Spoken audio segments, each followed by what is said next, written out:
यह वीडियो आज की जो है ये मस्कुलो स्केलेटन सिस्टम पे थर्ड वीडियो है। और इस वीडियो के अंतर्गत मैं 20 क्वेश्चंस को कवर कराऊंगा। तो क्वेश्चन नंबर 51 है, ए मसल्स फाइबर ओबे द, यानी कि एक मसल्स फाइबर ओबे आज्ञा देता है। ऑप्शन नंबर ए है लॉ ऑफ मैक्सिमम स्टिमुलस, अधिक उद्दीपन का नियम, अधिक उद्दीपन का नियम। और बी है लॉ ऑफ सेल्फ डिफेंस, यानी कि सुरक्षा, सेल्फ डिफेंस यानी स्वयं सुरक्षा का नियम। और ऑल और नन लॉ। और डी है थ्रेश होल्ड स्टिमुलस। तो इसमें इस क्वेश्चन के अकॉर्डिंग ऑप्शन नंबर सी सही है, ऑल और नन लॉ। कहा है कि जो एक मसल्स फाइबर होते हैं वो अगर रिस्पॉन्स करते हैं तो पूरी तरह रिस्पॉन्स करते हैं, और नहीं करते हैं तो नहीं करते हैं, यानी बिल्कुल नहीं करते हैं। इसका कारण ये होता है कि जब उसका स्टिमुलस यानी उद्दीपन अगर स्ट्रांग होता है तब तो ये रिस्पॉन्स करते हैं, यानी कि कोई एक्शन करते हैं, नहीं तो बिल्कुल नहीं करते। अब ऑप्शन नंबर डी में है थ्रेशहोल्ड स्टिमुलस। थ्रेशहोल्ड स्टिमुलस की बात करते हैं तो यह एक बहुत कमज़ोर उद्दीपन होता है, स्टिमुलस होता है, जो एक्शन पोटेंशियल को जनरेट नहीं कर सकता। यानी कि यह बहुत वीकेस्ट कमज़ोर स्टिमुलस होता है, स्टिमुली होता है जो न्यूरॉन को एक्शन पोटेंशियल में कन्वर्ट नहीं कर सकता, यानी कि एक्शन पोटेंशियल नहीं कर सकता। इसको बोलते हैं threshold stimulus. Question number 52, in a muscle fibre the cell membrane is called. Muscles fibre में सेल मेम्ब्रेन को क्या कहते हैं? जो सेल मेम्ब्रेन होती है मसल्स फाइबर को, कि उसको क्या कहते हैं? उसको बोलते हैं ऑप्शन नंबर ए sarcolemma, sarcoplasm, sarcoplasmic reticulum, myofibril. तो क्वेश्चन नंबर ए सही है, सार्कोलीमा। जो मसल फाइबर पे मेम्ब्रेन पाई जाती है उसको बोलते हैं सार्कोलीमा। और उस मेम्ब्रेन के नीचे जो फ्लूइड पाया जाता है उसको बोलते हैं सार्कोप्लाज्म। जैसे सेल में न्यूक्लियस के अंदर पाया जाता है, जो सेल होती है उसके अंदर साइटोप्लाज्म पाया जाता है, नर्म सेल के अंदर न्यूरोप्लाज्म पाया जाता है, इसी तरह मसल्स फाइबर के अंदर सार्कोप्लाज्म पाया जाता है। सार्कोप्लाज्मिक रेटिकुलम जो होता है यह कैल्शियम आयन को स्टोर करके रखता है जब मसल्स कॉन्ट्रैक्शन के समय। उसके बाद मायोफाइब्रिल एक कॉन्ट्रैक्टाइल फिलामेंट है जो मसल्स फाइबर के अंदर पाया जाता है। और इसके अंदर दो फिलामेंट पाए जाते हैं, एक्टिन फिलामेंट और मायोसिन फिलामेंट। एक्टिन को बोलते हैं थिन फिलामेंट और मायोसिन को बोलते हैं थिक फिलामेंट। और एक्टिन फिलामेंट के अंदर दो फिलामेंट और पाए जाते हैं, उसको बोलते हैं troponin, tropomyosin. Question number 53, question number 53 है, a simple muscle twitch recorded. Twitch माने सिंपल मसल ट्विच, ट्विच का मतलब होता है झटका यानी कि जर्क। तो a simple muscle twitch recorded on the physiograph is divided into what periods.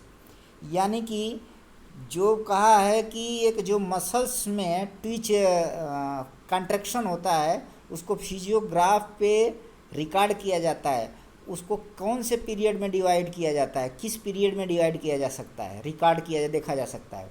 तो ऑप्शन नंबर ए है लेटेंट पीरियड, और बी है कंट्रैक्शन पीरियड, सी है रिलैक्स पीरियड, डी है ऑल ऑफ द एबव। तो क्वेश्चन नंबर 53 का D सही है, ऑप्शन नंबर डी। अब इसमें आया गया लेटेंट पीरियड। लेटेंट पीरियड क्या होता है कि सेंसरी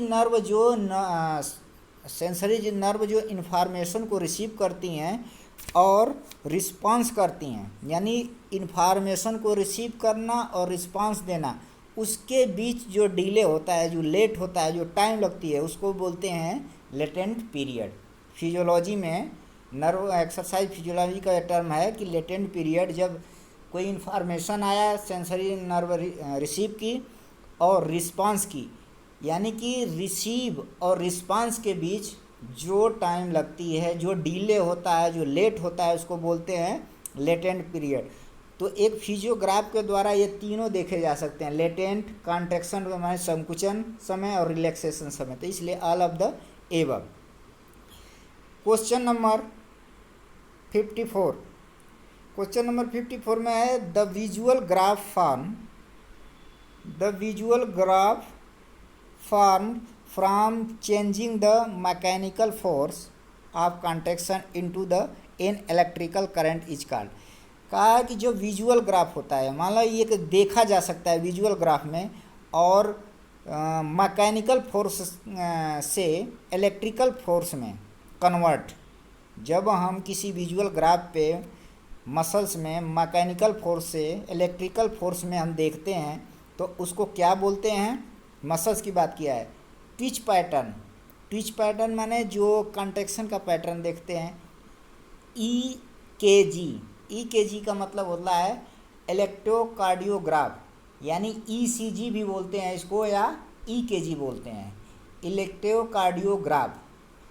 ECG कहें या EEG दूसरा नाम है इसका, टर्म मैं बता दिया कि ECG का दूसरा नाम है। C है मायोग्राम और D है ओस्लियोस्कोप tracing.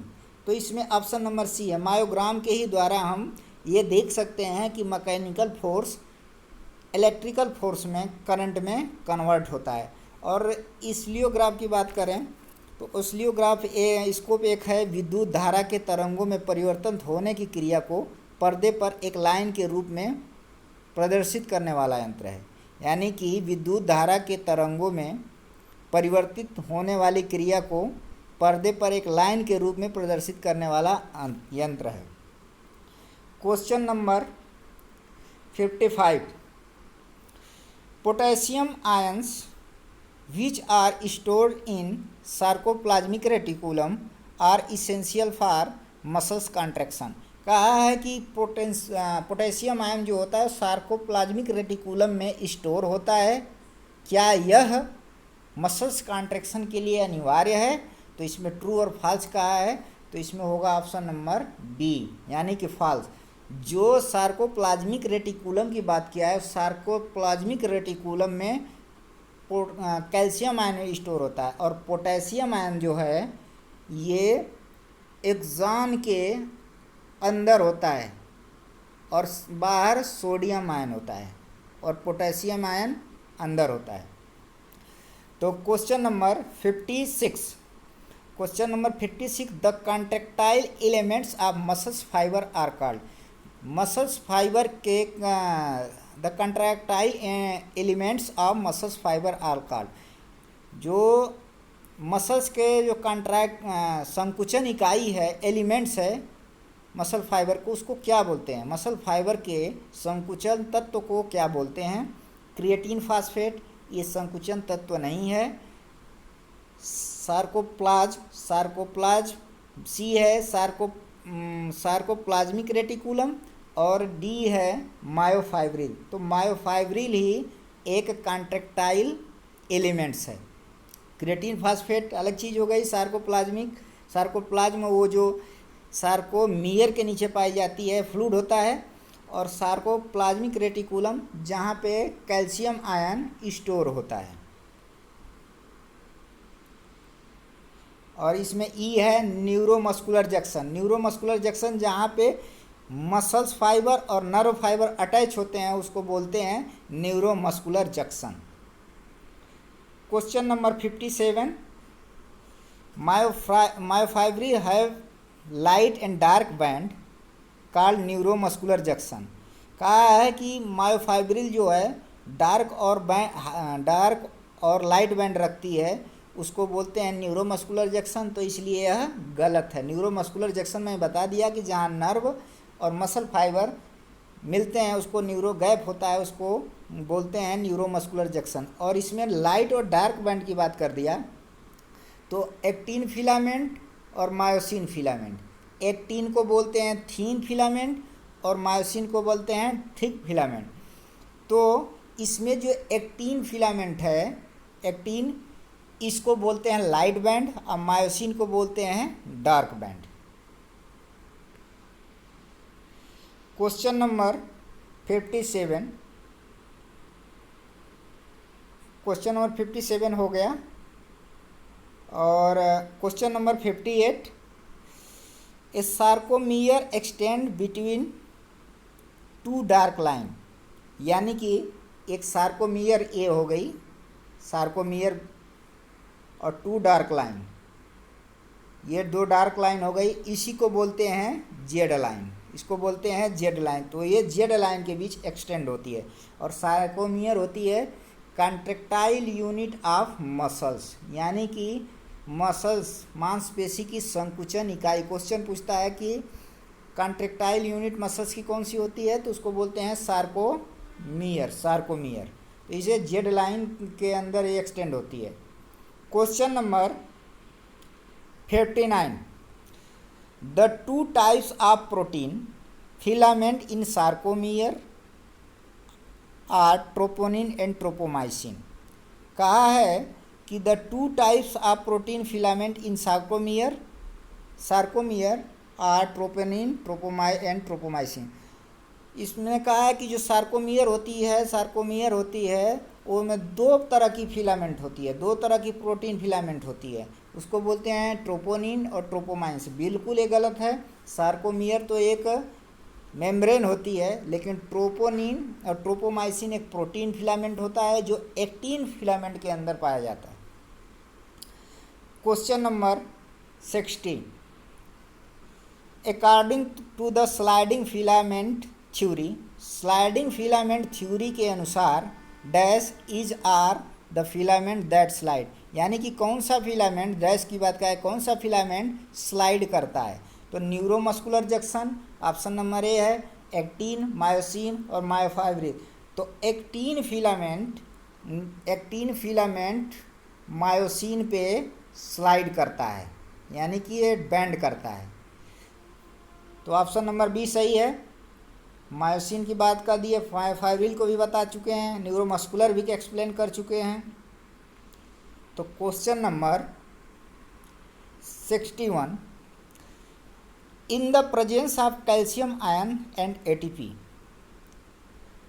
Dash bend backward and attach to an actin filament, यानी कि कहा है कि in the presence of calcium ion और एटीपी, कैल्शियम आयन और एटीपी के उपस्थिति में bend backward and attach actin filament, bend होता है, पीछे की तरफ बेंड होता है और फिलामेंट एक्टिन फिलामेंट से अटैच होता है। तो जैसे एक्टिन हो गया ये फिलामेंट और ये मायोसिन हो गया, यहीं पे एक क्रॉस ब्रिज होते हैं, यही अटैच होते हैं और बैंड होते हैं, तो इसको बोलते हैं क्रॉस ब्रिज। सार्कोमियर बता दिए कि यह एक कंट्रैक्टाइल यूनिट ऑफ मसल्स की होती है, क्रेटिन फास्फेट न्यूरोमस्कुलर जंक्शन।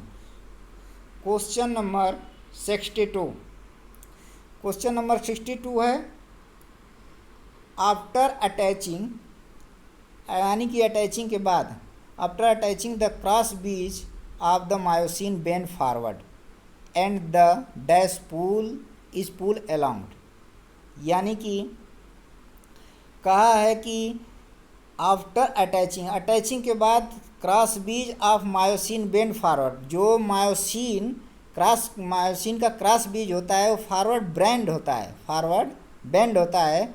किसके कारण, किसके साथ बैंड होता है, यानी अटैच होने के कारण एक्टिन फिलामेंट पुल करती है उसे फॉरवर्ड बैंड होने के लिए। तो इसमें ऑप्शन नंबर डी सही है।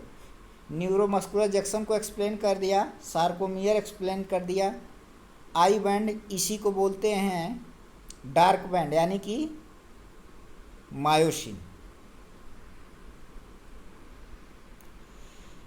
क्वेश्चन नंबर 63, क्रिएटिन फास्फेट का बताना है। Creatine phosphate dash can be use in the reaction actin and plus myosin actomyosin. जहाँ एक्टिन और मायोसिन ऐड होते हैं उसको एक्टोमायोसिन होता है, ये नहीं होगा। It use to regenerate ATP ADP to ATP, ये ऑप्शन नंबर बी सही है। यानी कि यह एडीपी और एटीपी को पुनः से प्रयोग के लिए रीजनरेट करता है, क्रिएटिन फास्फेट। तो ऑप्शन नंबर बी सही है। Question number 64 dash is are the direct sources of the energy of muscle construction. कहा है कि इनमें से कौन सा डायरेक्ट सोर्स है एनर्जी का जो मसल्स कॉन्ट्रैक्शन में अप्लाई होता है, direct energy of muscles contraction. तो ATP calcium ion, 5 carbons, mitochondria, ATPase enzyme. तो इसमें एटीपी जो है direct sources of muscles contraction की एनर्जी है।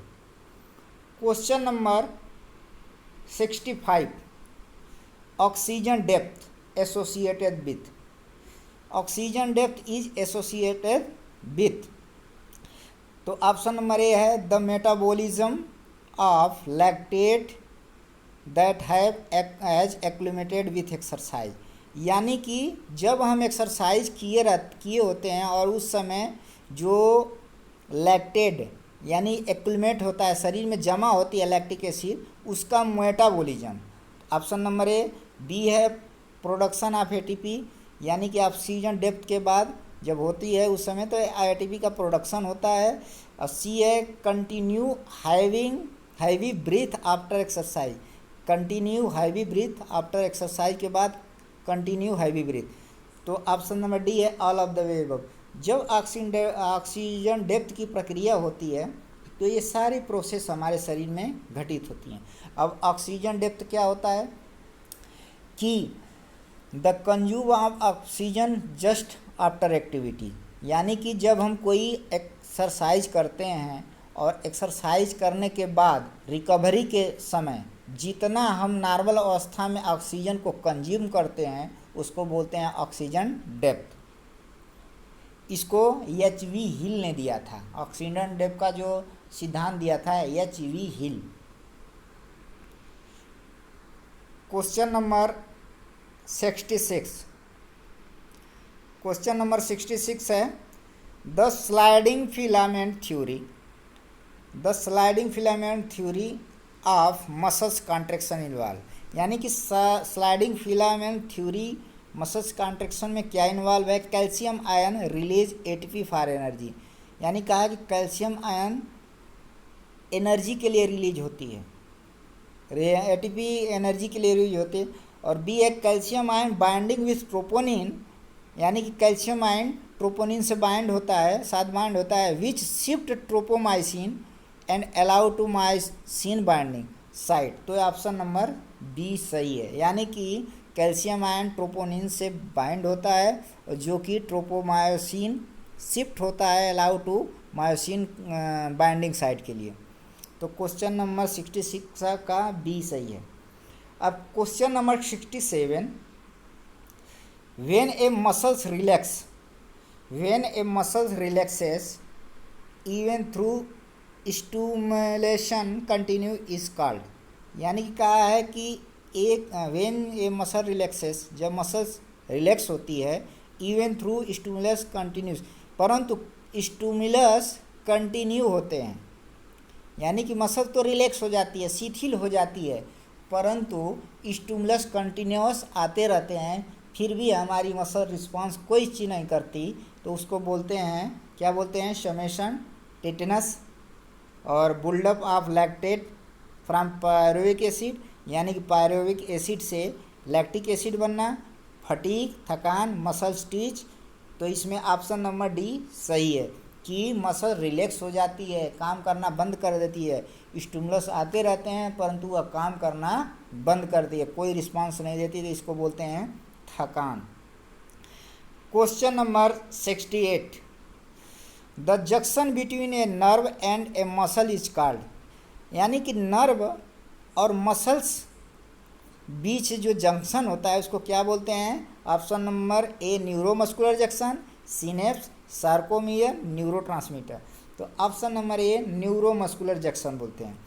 अब बी की बात करें, सिनेप्स, जहाँ नर्व टू नर्व अटैच होते हैं उसको सिनेप्स बोलते हैं। सार्कोमियर जो होती है दो जेड लाइन के बीच फैली होती है और यह मसल्स की सबसे सूक्ष्मतम कॉन्ट्रेक्टाइल यूनिट होती है, संकुचन इकाई होती है। और न्यूरोट्रांसमीटर एसिटिकोलिन, एसिटाइल कोलिन और नॉर एपिनेफ्रिन को कहते हैं, जो इम्पल्सेस को ट्रांसफ़र करने का काम करते हैं।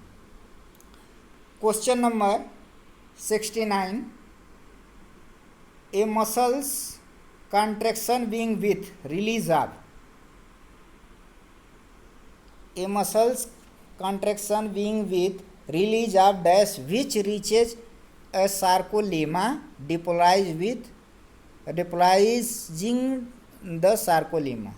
यानी कि कहा है कि ये मसल्स कॉन्ट्रैक्शन प्रारंभ होती है किसके रिलीज से, एसिटाइल कोलिन के, कैल्शियम के, लैक्टिक एसिड के, एटीपी के और क्रॉस ब्रिज के। तो इसमें बता दिया कि एसिटाइल कोलिन ऐसा ही एक एंजाइम है जिसके रिलीज होने से मसल्स कॉन्ट्रैक्शन प्राप्त होती है और उसके पहुंचने से जो सार्कोलेमा मेम्ब्रेन है वो डिपोलराइज होती है, यानी कि विघटित होती है और चैनल ओपन होते हैं, जिसे इम्पल्सेस यानी सोडियम आयन अंदर प्रवेश करता है और पोटेशियम आयन बाहर जाता है। क्वेश्चन नंबर 70 है एक्सरसाइज मतलब अभ्यास, इम्प्रूव कार्डियो रेस्पिरेटरी एंडूरेंस, यानी कि कार्डियो रेस्पिरेटरी एंडूरेंस को इम्प्रूव करता है। अब कार्डियो रेस्पिरेटरी क्या होता है, endurance, heart, cardio means heart, respiratory माने लंग्स। तो हार्ट और लंग्स की वह क्षमता जो देर तक वर्किंग मसल्स को ऑक्सीजन सप्लाई करे, तो उसी को बोलते हैं कार्डियो रेस्पिरेटरी एंडूरेंस। इसको बोलते हैं कार्डियोवैस्कुलर एंडूरेंस, सर्कुलेटरी सिस्टम के अंदर ही आता है। अब आ गया कि option number B, increase lungs and diffusion capacity, यानी कि जो डिफ्यूजन लंग्स में छोटे छोटे सेक होते हैं जिसको थैली बोलती हैं, एल्वियोली बोलती हैं, और वहाँ पे उसमें ऑक्सीजन का एक्सचेंजेज क्रियाएं बढ़ जाती हैं। सी है improve the ratio of protein to fat की अपेक्षा प्रोटीन का रेशियो शरीर में बढ़ जाता है। Help prevent certain kinds of cancer, जो टाइप्स ऑफ कैंसर हैं, कई तमाम के कैंसर होते हैं, उनसे प्रिवेंट करती है एक्सरसाइज। तो इसमें ऑप्शन नंबर डी सही है। क्वेश्चन नंबर 71, यह लास्ट क्वेश्चन है वीडियो का। With exercise muscles will enlarge due to, यानी एक्सरसाइज के साथ muscles will enlarge due to, यानी मसल्स बढ़ती है, लंबी होती है, किसके कारण, ईच मसल सेल इनलार्ज, यानी कि प्रत्येक मसल सेल बड़ी होती है। बी है the addition of fat and fibrous tissue amidst the muscle tissue, ये नहीं होगा। Enlargement of the blood vessels, यानी जो ब्लड वेसल होती हैं उनका बढ़ना।